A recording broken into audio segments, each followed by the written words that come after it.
民朋友。澳洲有一个95岁老阿嬷，顶礼拜伫安养中心互警察下电枪，24时不幸过往。伫过身进前，即个下班的警察才互指控是攻击罪，即马人死啊，伊的罪有可能会搁较重。新南威尔斯警局对失伫的95岁福林人诺兰德过身伫社群媒体表示哀悼，指出伊伫病院病情离开，亲人伫爱这时阵被上感染，要求保有隐私。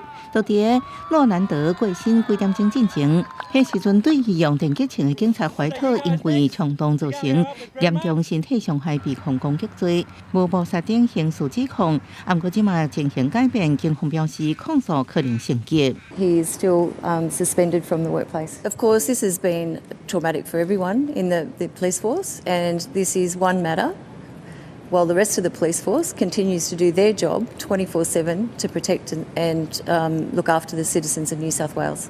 这次警方接到报案，表示有人提刀自毁，才派12年经验的警察怀特去诺兰德大的安养机构。就伫甲诺兰德沟通无效情形之下，诺兰德提刀向前，怀特对伊电击，诺兰德倒落去，头部骨头进去。这代志互国际真着惊，也引起国内公众怒火甲谴责。新上领袖等活动人士批评警方现场处理能力。